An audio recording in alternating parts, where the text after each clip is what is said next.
Hello, my fellow Ripplers. This is Chris Miles, your cash flow expert and anti-financial advisor. Hey, I'm welcoming you out for a wonderful show that is for you, and it's about you. Those of you who work so hard for your money, and you're now ready for your money to start working harder for you today. You want that freedom, that cash flow, that prosperity right now, especially right now, not years from now, not when the market recovers, but today, so you can have that life that you love, to be with those that you love, doing what you love. But it's so much more than having this great lifestyle, right? It's about having a life of purpose and meaning, a life that actually serves other people, not just your family, although it could create wealth for generations, but it's helping those around you by being a rippler, because you create a ripple effect through the lives of others. And I'm proud, and I'm so happy and excited that I can create a ripple effect through you by helping you guys create that freedom, because as you are liberated, you can do the same for others too. So welcome to our show. Thank you so much for following, for binging, for doing everything you guys have been doing. I've so appreciated it. And thank you for those that have been reaching out, that have been asking questions or saying, Chris, I think I'm ready to take action and do something. It gives me so much extra purpose and passion in my life when I find out I can serve you guys too. So thank you so much. Hey, as a reminder, check out our website, moneyripples.com.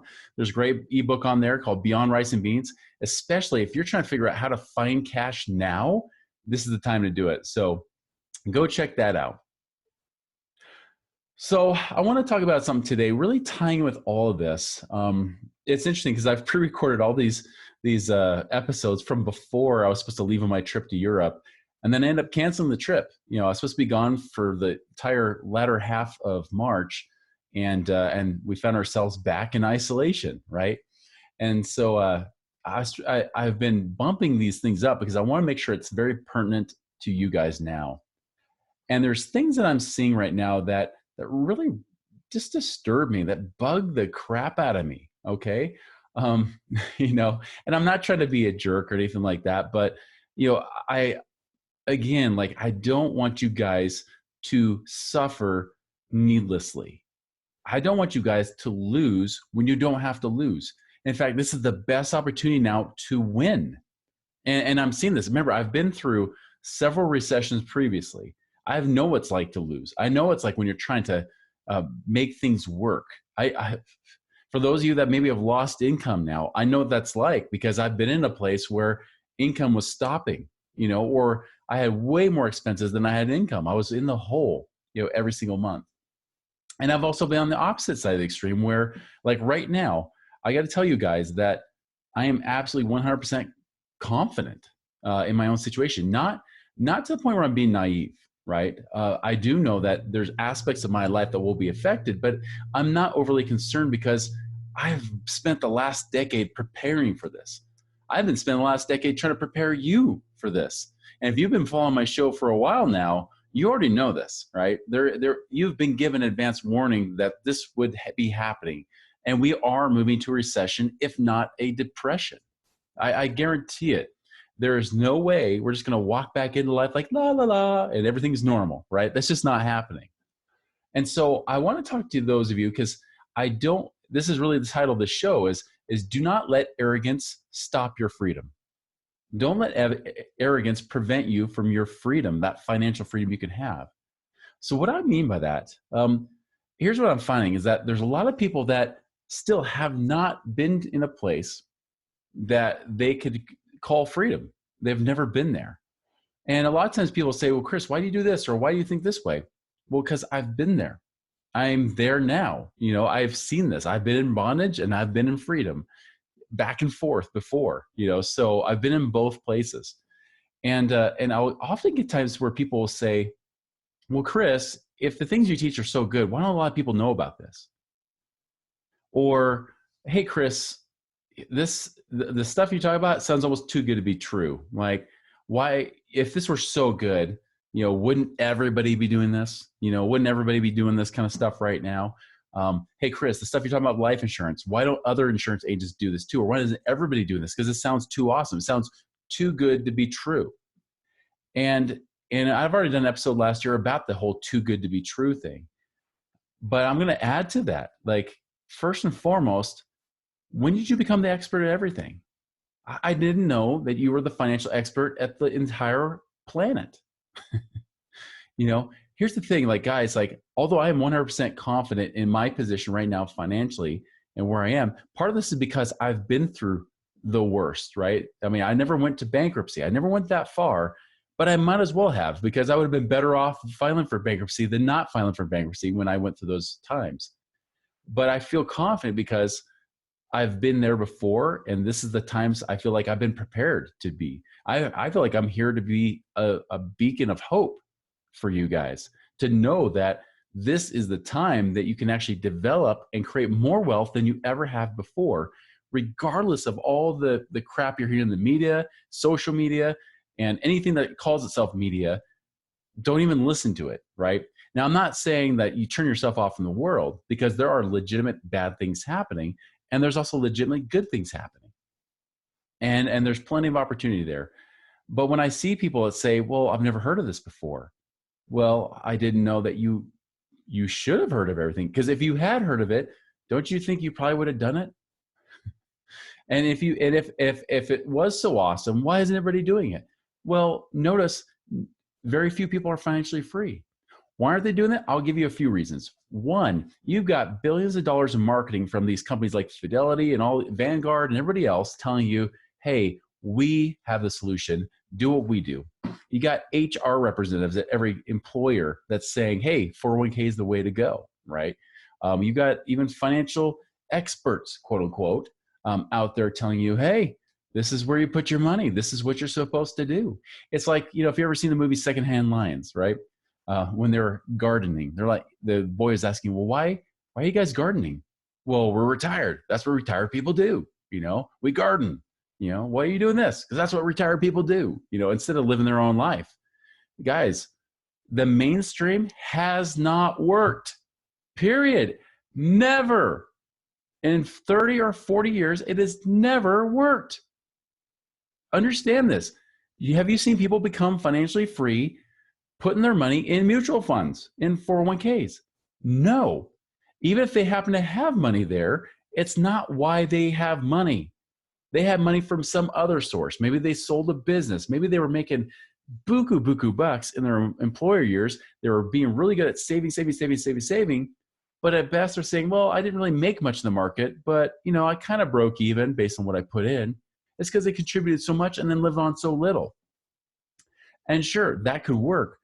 But I'm telling you guys, based on real numbers, real market returns, real inflation numbers, real tax numbers, real everything else, all the things that create drag, it's just not possible to retire using the same old philosophy and the same old thinking. It's like one of the biggest lies that has evidence going against it, because you try to poll people, say, hey, who out there that's retired right now? You know, and maybe you get a poll of how many people are retired, like find retirees. How many of you guys are retired? Great. How many of you guys aren't worried about running out of money? And I bet you that number, that percentage is much smaller. Much smaller. Now, some of them might be ignorant to the fact that they probably will run out of money. Others just hoping they won't run out of money, but they still wonder in the back of their mind, well, what happens? I just heard from a retiree recently. He was, by the way, in the financial industry. So he had been doing this stuff for decades, retired, had his portfolio, and then he said, oh, I just lost 20% of my portfolio. He said, I forgot my own advice, which is rebalancing and stuff.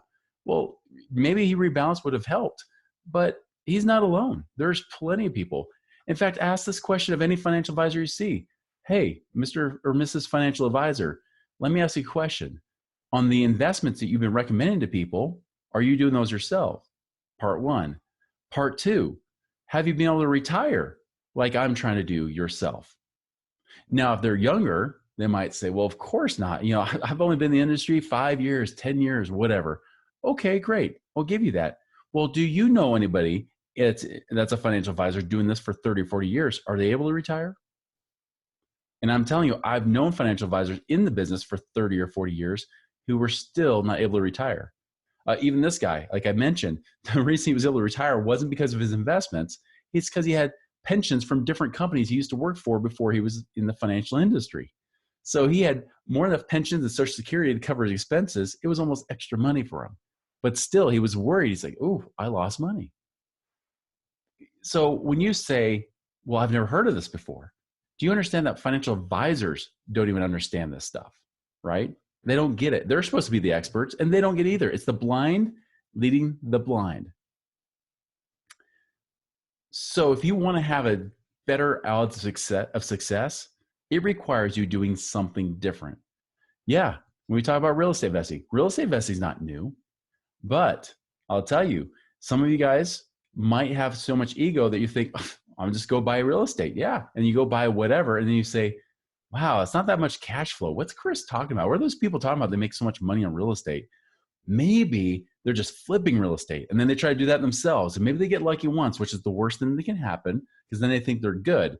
And then they lose money on the next deal, right? And they're just gambling. There are so many of you out here gambling right now. Some of you are gambling in the market still, that somehow you believe that dollar cost averaging actually works, which it doesn't. And if you think the market hit a low, you're not even close, guys. Like at any recession, and we are definitely in a recession, if not worse. Any recession does not bottom out in the market in 1 month. Look at history. It never bottoms out in a month and just starts going back up happily and merrily. No, it takes at least a few years for it to drop to the bottom. And you guys are saying, hey, I'm going to buy it cheap. No, you're buying it expensive still. It hasn't hit bottom. It's not even close to the bottom. And you think that somehow that's working? Dollar cost averaging is one of the biggest shams of training that I used to teach as a financial advisor. When I realized that the best thing I could have taught people was buy low, sell high, it'd be better. In fact, I'm going to do this right now for you guys. You are awesome. Now I know I'm actually, those of you are not on video, you don't even know what the heck I'm doing right now, right? But those of you that are on video, here you go. Actually, I should say this for another episode, and I'm not. So I'm just going to teach it anyways. This right here, this little paper here, for those on video, this is what I taught as a financial advisor. So I showed these 3 scenarios here. I'm going to back up a little bit. So I showed dollar cost averaging with the market going up, the market going down to half price and then back up again. And then the market where it went down like the Great Depression, down 90% and then back up to 40%. So it shows like, you know, the first one says $10 and you invest each month as it goes up to $20. So basically you put in for 6 months, right? Wait, 1, 2, 3, 4, 5, 6. Yep, six times. So you're putting in money 6 times and they say, hey, you put in $200 a month and it goes up, you now made $1,700. If the dollar, or if you were at $10, it drops down to 5 and then goes back up to 10. Same thing, you're at $1,700, even though the market was the same. And I say, look, even though the market doubled in this one scenario, you could actually buy on sale when it goes down in half, and then it goes back up again. That's awesome. And then it showed another one. The start at $10, then it goes down to 8, then 5, then 1, and then $1 again, and then 4. And then I'd show people, I'd say, look, it's not $1,700, it's $2,140. And the market didn't even recover fully. That Great Depression was the best time to buy, right? Now, here's the thing. There's half-truths in this, and almost every lie is a half-truth, right? If somebody says, hey, I'm going to just, I didn't lie to you, I just told you half-truth. You'd say, you lied to me. Half-truth is a lie, right? It's the same thing. It says, of course, they have the declining market's the best time. And so people might even try to tell you now, this is the time. It's declining. Do it. Here's what would have been better. As it went down, maybe you didn't know where the bottom was. Maybe it went down low. Maybe it did hit around $1. And you said, I'm going to buy now. Well, $200 a month, if you just waited, and maybe you save that $200 a month, right? So those first 3 months when it was going down, you say, I'm not going to buy. I'm going to save it up. So you got 200, 200, 200. And then it went down to $1. And you said, I think this is pretty much the bottom, like 90% drop, pretty extreme. All right, I'm going to try it. $800 buying 1 share per, or basically, yeah, $800 buying $1 share. That's 800 shares, right? And then it was down at $1 again. You're like, cool, I'll buy another 200 shares. That's now 1,000 shares. And then let's say it started going back up and you didn't put money in. right? You had 1,000 shares, that you had, right? It went up to $4. That's 4,000 shares. Ta-da! Or no, sorry, 1,000 became $4,000, right? $4,000. That's more than 2140. Now, hindsight 2020, of course, you say, yeah, Chris, but you can't time the market. You're right. But you know what? You do a heck of a lot better get buying down there. The only reason this worked is because you bought at the bottom too, right? And it started making its way back up. And of course, they made it to where it stayed at the bottom for 2 months in a row. Guys, this is all manipulation here. The truth is, if you would have just saved that money, bought at the bottom, you would have had way more money doing it that way. And that's if it's even worth gambling in the markets. And so for those of you that think, well, Chris, the markets seem like the safe way to go, you are deceiving yourself. That arrogance will cost you your freedom.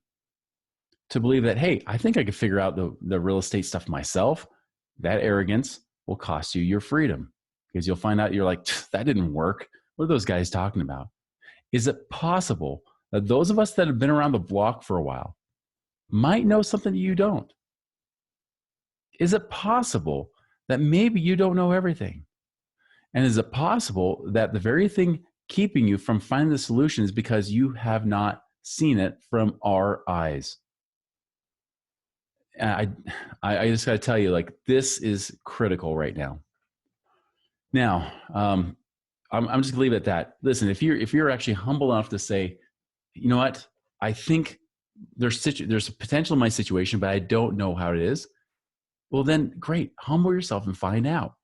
Guys, the whole reason I was able to retire the first time was because it drove me nuts that there were guys that were millionaires that knew things I didn't know.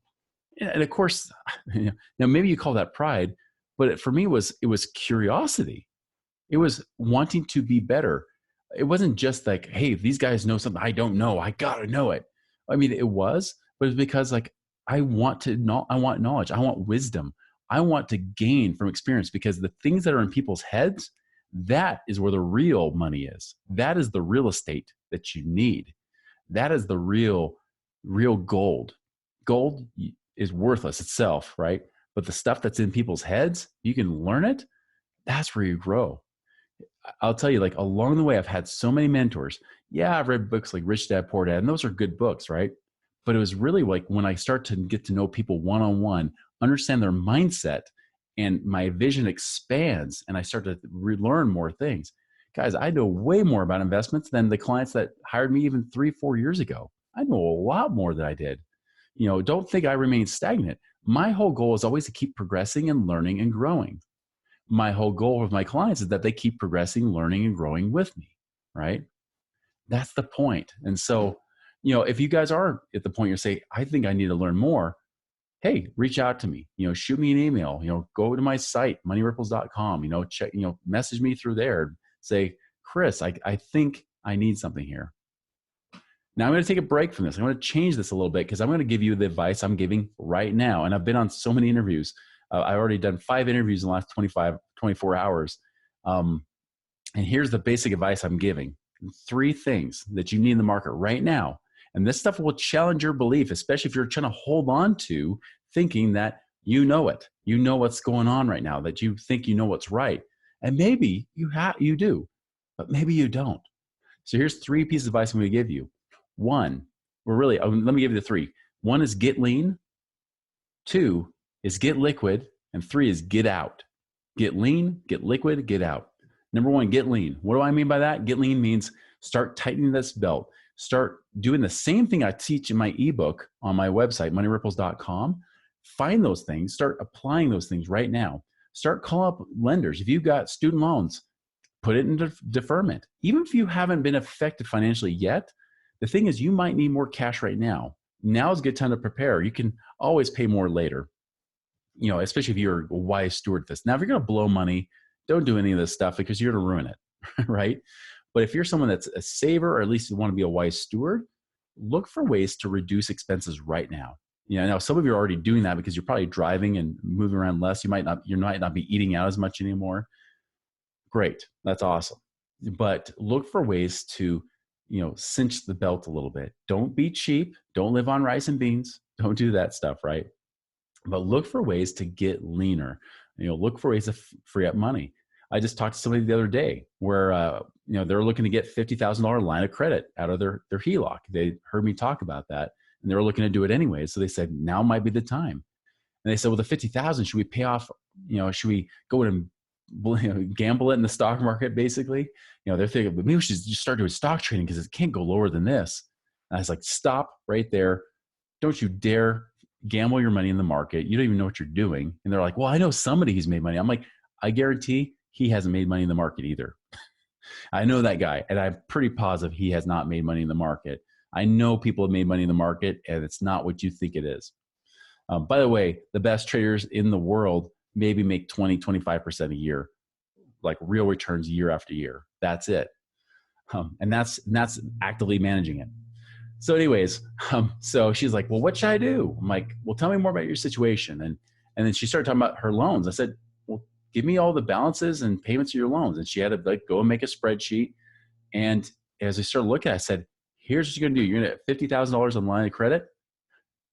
Based on my little cash flow index, you guys probably heard about last year, right? That cash flow index, find that episode if you haven't heard about it, tells you which debts to pay off first and which ones to not. Went through that. Of the 15, she had 15 different loans, right? I said, great, these 12, or actually not even 12, it was like 8. These 8 we're going to pay off right away. $32,000 will pay off here. It'll free up $870 a month. That's an amazing rate of return. That's over 10 grand a year. That's like making a 30% rate of return guaranteed on your money. I said, do that. Don't even worry about gambling in the markets or trying to even buy investments. Do this first. Free up that money. And they were in the hole, by the way, because they cut back their hours with the virus and everything. They were in the hole like $1,200 a month. I said, great, cut it back. Let's pay those off. And then from there, I said, now you still got 20,000 left of the HELOC, put it in the savings. And I said, oh, by the way, since your hours got cut, by the way, you guys might not have known this, you can actually avoid now the 10% early penalty, the withdrawal penalty that you get if you cash out 401ks or IRAs. Normally, if you do that, you get taxed plus a 10% penalty. Well, if you have if you or your family has had any effect from the virus, you'll cut back in hours, lost job, obviously, but even just a decrease in pay or anything that's changed or anything in your financial situation that's affected by the virus right now, you can actually go and request that money, avoid that 10% penalty, which means all you do is you get taxed on it. You can even spread out the taxes over 3 years. So this is like the most opportune time to get it. So I said, hey, you guys have been affected by the virus. Cash out your 401ks and IRAs. Now you got extra cash to boost your savings. And that leads to number 2 is get liquid, right? Get lean. We already talked about that. We were talking about freeing up cash flow in different ways. By the way, reach out to insurance providers. See if you can lower your rates. Go shop around a little bit. Internet, whatever it might be. Just find ways to reduce your costs. Then 2, get liquid. Get cash on hand. That you will have the power if you have liquidity, if you have cash, savings available. Not lines of credit open. That is not the case. Just like I told them, I said, you have this line of credit, use it all. Max it out. Now, granted, if you're a spender, not wise advice. But if you're a saver or if you're a steward, right? If we talk about those 3 different perspectives, right? If you're actually a wise steward with this money, this is good. Even if you held it in cash, even if you did nothing with it and you had to pay money for this. So for example, their $50,000 will cost them about $200 a month. And I told them, they said, well, wait, what if we don't do anything with this money? I said, what if you didn't? It costs you $200 a month. How long could $50,000 pay on $200 a month? Or even better yet, in their situation, if we get to real life, we freed up the money. They were about $400 a month short. They said, how are we going to make up that difference? I said, how long could $20,000 pay for $400 a month? They said, years. Exactly. In the meantime, it just gives you time to breathe, reassess, and figure out how you can actually, again, improve cash flow further. I said, phase 1 is just do what I said here. Phase 2 is next step. How do we start creating passive income? How do we start taking this money, get it to pay you money now, right? So those are the kind of things that we discussed. But definitely get liquid, get enough savings. More than 6 months of your reserves would need to be in place here. This is where I have people using we talked about last week with using life insurance and whatever to help diversify. So at least your money is making something more than just nothing percent in the bank, right? But doing those things to get liquid. And then 3 is get out. Now, I'm not legally going to tell you to bail out, like sell off your IRAs or 401ks or mutual funds and things like that. Just like with them, I said, I can't legally tell you to do that, but here's the opportunity you can do. You could take advantage of this opportunity right now to avoid a 10% penalty, right? Some of you guys are still in the stock market thinking you're hoping it'll come back up. Well, what if it doesn't, guys? And by the way, I would not be shocked if it doesn't go up much more, or if it even starts going down after I record this. Who knows? The truth is, none of us know. That's the gamble of the stock market. I didn't predict a virus, and look what's happening. Fortunately, I've been telling my clients to move away from the market. I was like, hey, look at other funds, look at money markets. By the way, Fidelity, for example, is shutting down their money market funds because too many people are buying into them. So they're like, we can't have people buying into these. So they're shutting them down so you can't put money in them. They're actually restricting you from doing that. Time is of the essence. Hey, can you move it to treasury or T-bills or securities or anything like that, treasury bonds or whatever it might be? Can you move it over to there? Maybe preserve it. It could be just in cash. Even if you earn nothing on that money, that's not the worst thing in the world. The worst thing in the world is losing all your money, or in some cases, it's possible to lose more than your money, but in the stock market, it's not. Although I have had people say that they've been leveraging the S&P 500 because their financial advisors, quote unquote, told them, hey, the market's got to go back up. So let's buy more S&P 500 and buy leveraged S&P 500 to go with that, so that if it goes up, you make lots of money. Failing to mention, if it goes down, you lose lots of money. Drives me nuts. Okay, so anyways, that's the kind of stuff that we're talking about. So, move away from the market. Some of you might be able to say, hey, I can get the money out completely. Cool. Now, the next question is, what do I do with that? That's different for every one of you. What could you do? It's either going to be one, finding ways to improve cash flow, improving your reserves, or increasing your passive income. That's really what it comes down to. That should be the three main goals in this kind of environment right now. Now, the question is, will you listen to this advice? Or you just glance over it and say, yeah, but maybe it's a little bit longer. Maybe I'll wait on this a little bit longer. Here's the thing, guys, is that one, talking about those home equity lines of credit, they won't have them forever.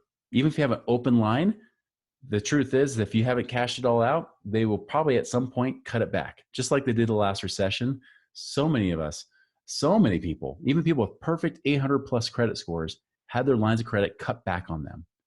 The worst thing you do is try to pay off your lines of credit, especially the home equity line of credit. Credit cards, not a bad idea. Home equity line of credit, where it's cheap money, that could be one of the worst things you could use to pay off. That's probably the thing you should get money from, so you have it in your control. You could always pay it back. You can always throw the money back in to pay it off if you had to, especially if you're wise with it. But you can't always get that money back. I guarantee they're going to cut back on credit limits so you won't be able to access any of that home equity. And I also guarantee that the market will drop at some point. I don't know how far it'll go up and down or when, but I will tell you that with moving into recession, every single time the market drops. Plain and simple. You can always wait it out. You don't have to be riding that roller coaster that just drives you nuts. I just talked to somebody today, lost $800,000 in their funds. They said, that wasn't good. We're working with our financial advisor to rebalance our portfolio right now.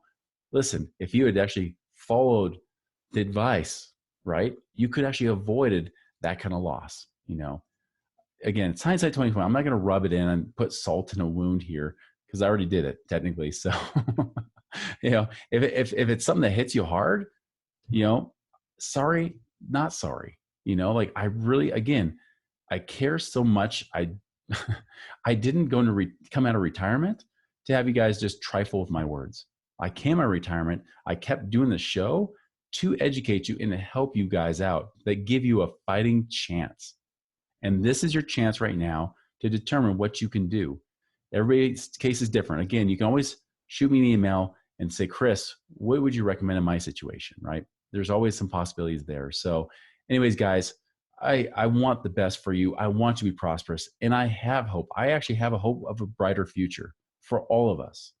You do not have to fall into the victim trap where you're just going to lose your job, lose all your money, and that's it. That will happen to people, but it does not have to happen to you. Take it from somebody who already went through it a few times. had to reset myself financially a few times. I've been through it and I've come back out.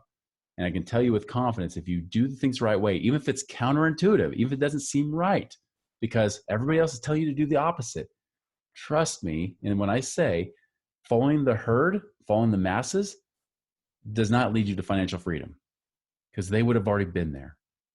And I like to go with evidence. I like to go with what has worked. That is what I like to follow. I like real, proven truth. And what I'm talking about here has been proven multiple times.